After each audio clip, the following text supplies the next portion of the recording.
Hi, my strategy was think aloud.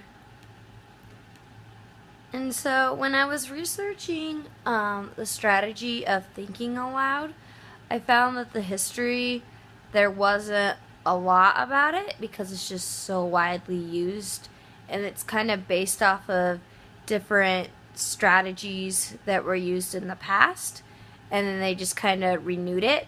But what I did find is that the strategy was by a guy named Clayton Lewis, who was at IBM, and he based his strategy off of a previous strategy by Erickson and Simon, who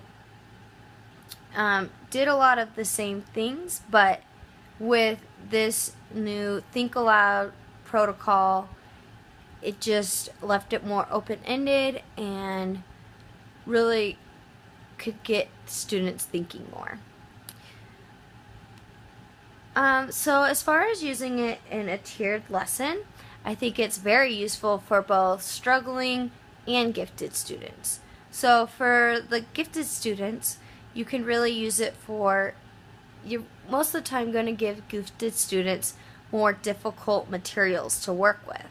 So to be able to have them do a think aloud to make sure that, yes, even though the material is more difficult, they are understanding, you're able to see it, and if they're not able to just come out and talk about it, then you know it might be too hard.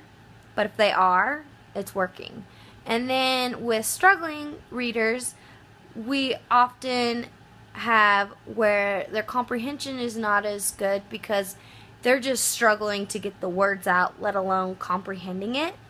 But if we are able to have them do a think aloud and really explain their thinking, we can really know that they are truly comprehending it and the text is perfect for them.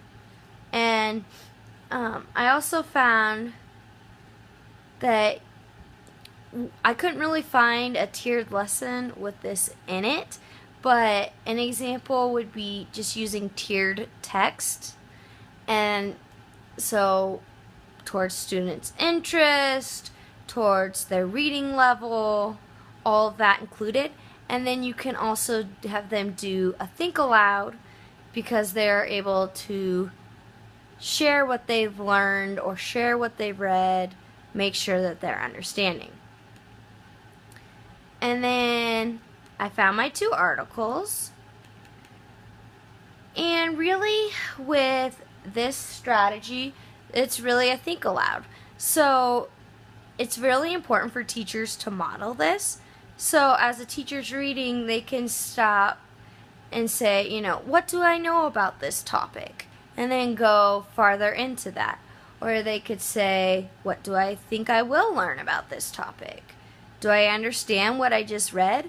And as they truly model that, students will get a further understanding with it and will be able to use it themselves.